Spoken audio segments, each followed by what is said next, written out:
సజ్జ పిండితో చెక్కలు. సాధారణంగా మనము బియ్యం పిండి, శనగపిండి ఇవన్నీ ఉపయోగించి చెక్కలు తయారు చేయడం తెలుసు చాలా మందికి. కానీ సజ్జ పిండితో ఎంతమందికి తెలుసు? తెలియకపోతే ఈరోజు నేర్చుకోండి. సజ్జ పిండితో చెక్కలు తయారు చేసుకోవడానికి కావాల్సిన పదార్థాలు ఏంటో చూసేద్దాం. సజ్జ పిండితో చెక్కలు తయారు చేసుకోవడానికి కావాల్సిన పదార్థాలు: సజ్జ పిండి 1 కప్పు, నానబెట్టుకున్న శనగపప్పు 1/2 కప్పు, అల్లం పచ్చిమిర్చి పేస్ట్ 2 టేబుల్ స్పూన్లు, నువ్వులు 2 టేబుల్ స్పూన్లు, కరివేపాకు కొద్దిగా, కొత్తిమీర కొద్దిగా, ఉల్లికాడలు కొద్దిగా, జీలకర్ర 2 టేబుల్ స్పూన్లు, ఇంగువ 1/2 టేబుల్ స్పూన్, నూనె 1/2 కప్పు. సజ్జ పిండితో చెక్కలు తయారు చేసుకోవడానికి కావాల్సిన పదార్థాలన్నీ కూడా సిద్ధంగా ఉన్నాయి ఇక్కడ. అయితే సజ్జ పిండి చాలా చాలా మంచిదండి ఆరోగ్యానికి.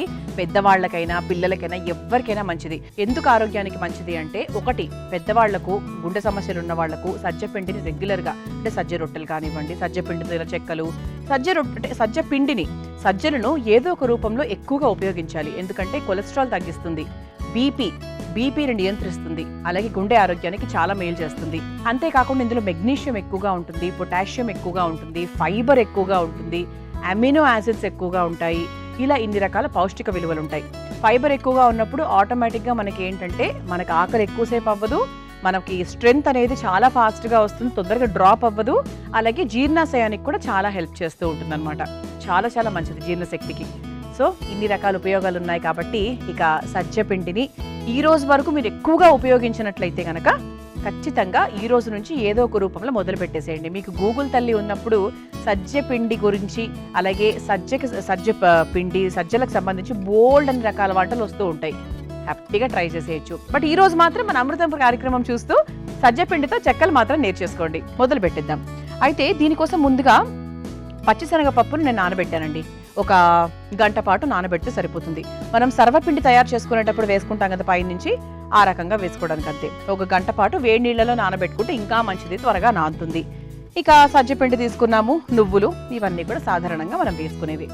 అయితే ముందుగా ఒక బౌల్ తీసేసుకుని 1 కప్పు సజ్జపిండితో మొదలు పెట్టేద్దాం.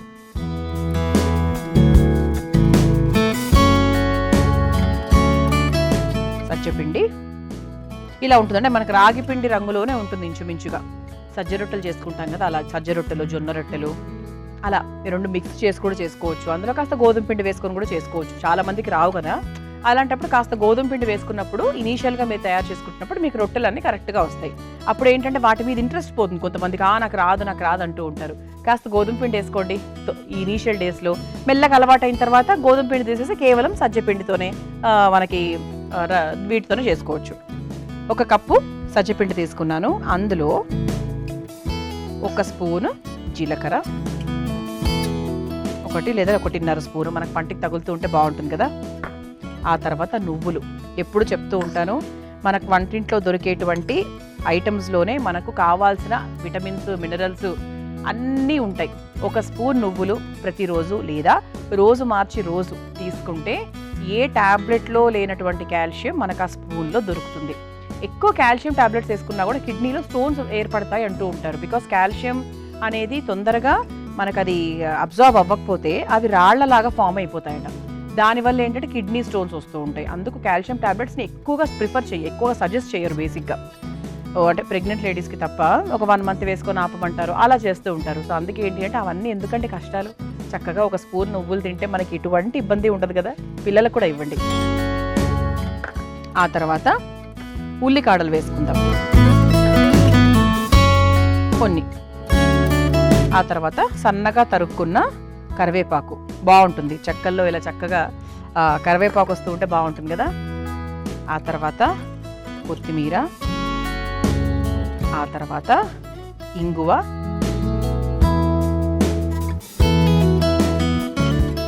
ఆ తర్వాత కాస్త అల్లం పచ్చిమిర్చి పేస్ట్. ఇది కొంచెం ఎక్కువగానే వేస్తున్నానండి, ఎందుకంటే మరి చప్పగా ఉంటే బాగోవు. ఎందుకంటే సజ్జపిండి అంటేనే కాస్త చప్పగా ఉంటుంది, దానికంటూ ప్రత్యేకమైన రుచి అనేది ఏమి ఉండదు. అందుకు వాటిని మరి మనం చప్పగా చేయకూడదు, అది కొంచెం స్పైసీగా చేస్తే రుచికరంగా ఉంటుంది. ఆ తర్వాత 1 గంట పాటు నానబెట్టుకున్న పచ్చిశనగపప్పు. చూద్దాం, అవసరమైతే మళ్ళీ ఇంకొంచెం వేసుకోవచ్చు, నాకు తెలిసి సరిపోతుంది. ఇది ఒకసారి మామూలుగా కలిపేసుకొని కొంచెం వేడి నీళ్ళతో కలుపుకుంటే ఇంకా బాగుంటుంది, ఇంకొంచెం బాగా వస్తాయన్నమాట. మీరు ఇంట్లో తయారు చేసుకున్నప్పుడు ఖచ్చితంగా వేడి నీళ్ళతోనే కలుపుకోండి పిండిని. నేను ఇప్పుడు మామూలుగా వేసేస్తున్నాను. ఇది చిట్కా అన్నమాట. ఇది మీరు చక్కగా బాక్స్లో పెట్టేసుకున్నారంటే పిల్లలకి సాయంత్రం పూట ఇస్తే చాలా ఇష్టంగా తింటారు.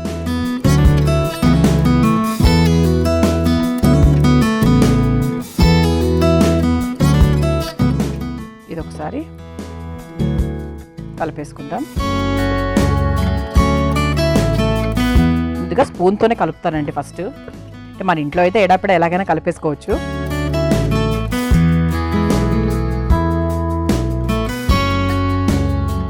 దీంట్లో ఇంకొంచెం మనం నీళ్లు వేసుకునే అవసరం ఉండొచ్చు. బట్ ఈలోపు నూనె వేడి చేసుకుందాం. నేను షాలో ఫ్రై అని చెప్పాను కదా, ఇది మనం ఎక్కడా కూడా డీప్ ఫ్రై అనేది చేయట్లేదు.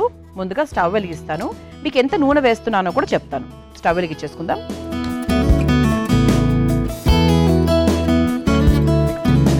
బాండి పెట్టేసుకున్నాం కాబట్టి కాస్త నూనె వేసేసుకుందాం. చూడండి ఎలా ఉందో. అంతే. ఇందులో మనకు ఇప్పుడు వేసింది ఏంటంటే మొత్తం పీల్చుకోదు. ఇలా నూనె వేసేసుకున్నామండి. ఇది నూనె వేడయ్యేలోపు మనం ఏం చేద్దామంటే, ఇది మనము చెక్కలు ఎలా తయారు చేసుకోవచ్చు అనేది ఇంకా అది మన ఇష్టం అండి. మనం చక్కగా ఇలా ఒక చపాతీ పీట తీసుకొని దాని మీద మన ఇంట్లో బటర్ పేపర్ ఉంటే బటర్ పేపరు, లేదు అంటే ప్లాస్టిక్ పేపర్ ఉంటే మనకి ప్లాస్టిక్ పేపర్ ఏదైనా కూడా తీసేసుకోవచ్చు. ఇది సిమ్లోనే పెట్టుకుందాం. అంటే ఓవర్గా హీట్ అయిపోతే కూడా మనకు మళ్ళీ కాలదు. కొంచెం సిమ్లోనే పెట్టుకుందాం. ఇప్పుడు ఈ బటర్ పేపర్కి కాస్త నూనె రాసుకుందాం. నూనె రాసుకొని మనం తయారు చేసుకున్నటువంటి పిండిని ఇలా చక్కగా ముందు తీసుకుందాం. చేతికి కూడా రాసుకుందాం నూనె. అప్పుడు మనకి ఏంటి అంటే చక్కగా వస్తుంది. ఇలా మనకి నిప్పట్లు అంటాం కదా, నిప్పట్లు, పప్పు చెక్కలు, ఇలా రకరకాల ప్రాంతాల్లో దాన్ని రకరకాలుగా పిలుస్తూ ఉంటారు. షేప్ అనేది మన ఇష్టం అండి. మరీ పెద్దగా అయితే నేనేం చెయ్యట్లేదు. ఇలా మనకు మీడియం షేప్లో చేస్తున్నాను. చూసారు ఇలా పప్పులు చక్కగా వచ్చాయి. అండ్ మధ్యలో ఇలా ఒక చిన్న హోల్ లాగా మనం పెట్టేసుకోవచ్చు. ఇది కొంతమంది ఇలా పక్కన కూడా లైక్ 4-5 రకాల హోల్స్ చేస్తూ ఉంటారు. కొంతమంది ఒకటే చేస్తూ ఉంటారు. అది మళ్ళీ మీ ఇష్టం, మీ చేతుల్లో ఉంటుంది. నూనె కూడా వేడెక్కిపోయిందండి. ఇలా చక్కగా తయారైంది కాబట్టి నూనె కూడా వేడైపోయింది. ఇప్పుడు ఈ నూనెలో ఇలా వేసేసుకుందాం. ఓకే, అంతేనండి. చాలా చాలా సింపుల్. ఎంతసేపట్లో చేశాను చెప్పండి. మనం ఇందులో అసలు ప్రాసెస్ కూడా మనకు ప్రీ ప్రాసెస్ లా కూడా ఏమీ చేయలేదు. కేవలం పచ్చిశనగపప్పు నానబెట్టామంతే. అది చాలా చిన్న విషయం అనుకోండి. ఇలా చక్కగా మనము ఇలా పేపర్ మీద చేసుకుంటే ఏంటంటే బాగా పల్చగా వస్తాయి. మన చేతికి ఎక్కువగా అంటుకోదు. నీట్గా వస్తాయి. అది మెయిన్, నీట్గా వస్తాయి.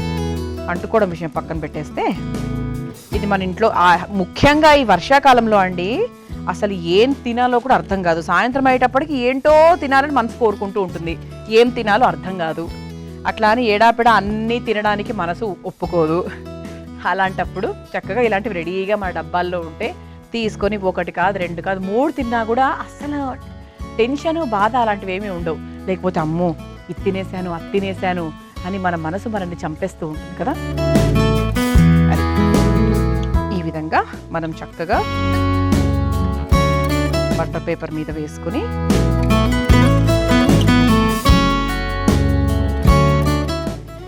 చెరిపేసుకుందాం. ఇది బాగా సిమ్లో పెట్టుకున్నానండి. మీరు కూడా ఖచ్చితంగా సిమ్లో పెట్టుకోండి. ఇలా ఇలా చక్కగా సజ్జ పిండితో చెక్కలు తయారు చేసుకుంటున్నాము. ఇది వేగడానికి ఖచ్చితంగా ఒక 3 నుంచి 5 నిమిషాల వరకు సమయం పడుతుంది. ఒకవైపు అయిన తర్వాత మనం మళ్ళీ ఇంకొక వైపు కూడా తిప్పుకోవాలి. ఇక అయిపోయిందండి. 2 వైపులా బాగా సిమ్లో ఒక 8 నిమిషాలు సమయం పడుతుందండి ఖచ్చితంగా. హడావిడిగా తీసేస్తే మాత్రం పచ్చిగా ఉంటుంది. ముందుగా తీసేస్తే కూడా విరిగిపోతుంది. అది కూడా ఉన్నాయి. సజ్జపిండి కదండి, ఇందులో మనం ఏ పిండిలో మిక్స్ చేయలేదు కాబట్టి విరిగిపోయే అవకాశం ఎక్కువగా ఉంటుంది. అదొక్కటి చూసుకోండి అంతే. ఇక ప్లేట్లోకి తీసేసుకుందాము, సర్వింగ్ ప్లేట్లోకి.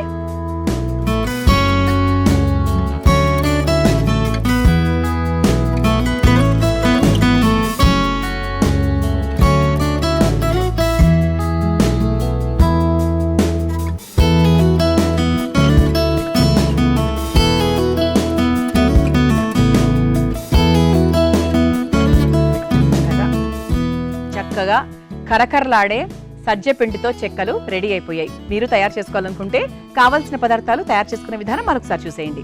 సజ్జ పిండితో చెక్కలు తయారు చేసుకోవడానికి కావాల్సిన పదార్థాలు: సజ్జ పిండి 1 కప్పు, నానబెట్టుకున్న శనగపప్పు 1/2 కప్పు, అల్లం పచ్చిమిర్చి పేస్ట్ 2 టేబుల్ స్పూన్లు, నువ్వులు 2 టేబుల్ స్పూన్లు, కరివేపాకు కొద్దిగా, కొత్తిమీర కొద్దిగా, ఉల్లికాడలు కొద్దిగా, జీలకర్ర 2 టేబుల్ స్పూన్లు, ఇంగువ 1/2 టేబుల్ స్పూన్, నూనె 1/2 కప్పు. సజ్జపిండితో చెక్కలు తయారు చేసుకునే విధానం.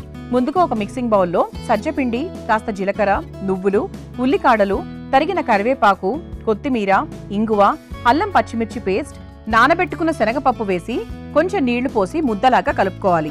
ఇప్పుడు స్టవ్ వెలిగించి బాండీలో నూనె పోసి వేడైన తర్వాత చేతికి నూనె రాసుకొని కలిపి పెట్టుకున్న ముద్దను బటర్ పేపర్ పై వేసి చెక్కలుగా ఒత్తుకొని వేడైన నూనెలో వేసి రంగు మారేంత వరకు కాల్చుకొని ఒక సర్వింగ్ ప్లేట్లోకి తీసుకొని సర్వ్ చేసుకుంటే సజ్జపిండితో చెక్కలు రెడీ.